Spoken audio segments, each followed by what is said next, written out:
Good day mga kanegosyo. Ang topic natin ngayon, bakit importante ang original content sa pagninegosyo lalo na ngayon? Kung nagninegosyo ka at di ka gumagawa ng original content, baka mawala ka sa eksena. Ang example ko sa inyo, kilala naman nating lahat. Wala akong pakialam kung anong tingin nyo sa kanya. Ang topic natin ngayon tungkol sa negosyo. Negosyo lang topic natin ngayon. Hindi yung pagkatao ng tao. Diwata Pares, mga kanegosyo. Diwata overload, mga kanegosyo. San ba nagsimula si Diwata? Sa paggawa ng original content. Excuse. At doon nagsimula ang pagtrending ng pares ni Diwata, mga kanegosyo. Marami namang paresan na mas masarap pa. Alam natin yan. Mas masarap pa sa paresan ni Diwata Pares, mga kanegosyo. Pero bakit si Diwata yung nag-trending? Dahil sa original content.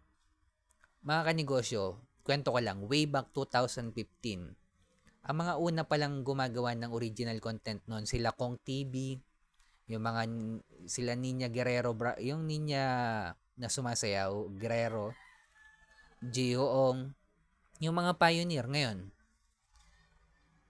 Sabi pa nga ni Kong TV sa podcast niya, hindi naman nung nagsisimula siya mag-upload sa YouTube, wala siyang hindi siya sure pala nakikita yung mga ina-upload niya. Masaya lang siya sa paggagawa ng content. Hindi pa uso monetization nun, affiliation, hindi pa uso nun. Hindi pa malinaw yung trajectory ng paggawa ng original content. 10 years ago or 13, 12 years ago. Dumating pa nga sa point, sabi ni Kong TV sa podcast niya, binigyan na siya ng taning ng magulang niya. Di naman masama yung magulang niya. Kasi nung time na yon na gumagawa si Kong ng content is wala siyang trabaho tsaka hanap buhay. Kumbaga, yung magulang niya concern lang kay Kong.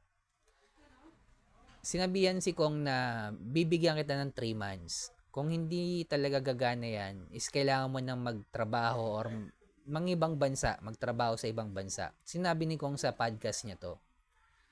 And eventually, after nung usapan nila ng magulang niya yun, kumita siya ng 50,000. At yung 50,000, binigay niya yun sa magulang niya. And the rest is history. Ngayon, sobrang linaw na ng trajectory ng paggawa ng original content. At kita naman natin kung nasan si Kong TV, mga kanegosyo, sa paggawa ng original content. Talagang namamayagpag. Dahil ito na yung labanan ngayon, mga kanegosyo. Kung nagninegosyo ka at hindi ka gumagawa ng original content, baka mawala ka sa eksena.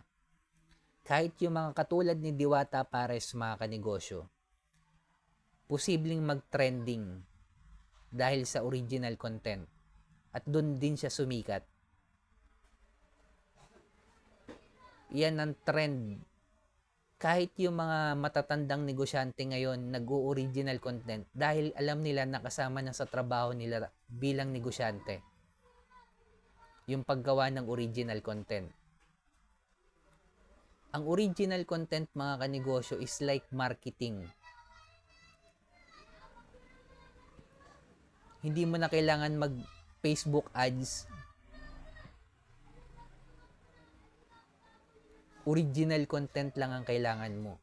At pag sinabing marketing, ibig sabihin continuous shouting. So, hindi lang ngayon ka lang gagawa ng original content pag naisipan mo kung may negosyo ka. Tapos, next month na uli. Hindi ganon. Ang paggawa ng original content, consistent. Kasi marketing nga continuous shouting.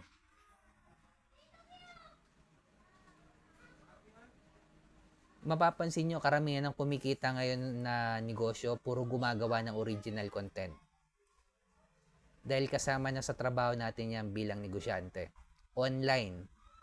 Kung wala ka pang negosyo, simulan mo ng original content. Upload araw-araw. Although sobrang hirap. Akala nyo ba madali gumawa ng original content? Mahirap, mga kanegosyo, mga voice over na napapanood nyo. Mas madali manood kaysa gumawa. Kaya mahirap maging gumawa ng original content. Yan din yung perks or advantage mo kapag nagtagumpay ka sa paggagawa ng original content. Hindi naman kailangan maging tagumpay. Kumbaga yan yung marketing mo sa negosyo mo.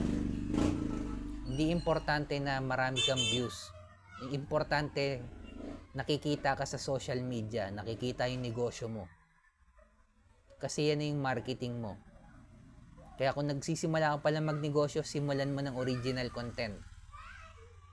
Diwata Pares nga mga kanegosyo, nag-trending eh. At pag nakuha mo yung mga audience mo, yan na yung community yung pagsisilbihan mo. At isipin mo kung ano yung ibebenta mo sa kanila. Focus in one pa rin, syempre. May community ka na through original content, scale up yung negosyo mo sa level 2 business model, apply ng distribution yan, manpower, software, licensing, platform. Isa lang sa mga yon, pinaliwanag ko na sa mga nauna kong video kung ano yung mga yan. At syempre, original content. Kung umabot ka sa dulo na video na to, subscribe ka naman sa akin, heart mo na rin to, comment ka lang, sabihin mo, Pares ni Diwata. O kaya Pares na lang. Sa mga negosyanteng dumadanas ng pagsubok or struggle, huwag natin kalimutan mag-pray kahit anong religion natin. Ingat tayong lahat.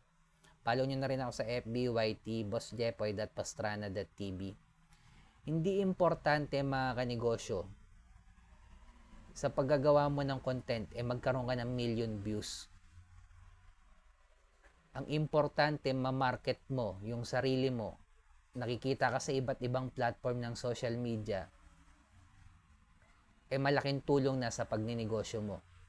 Ingat tayong lahat. Peace.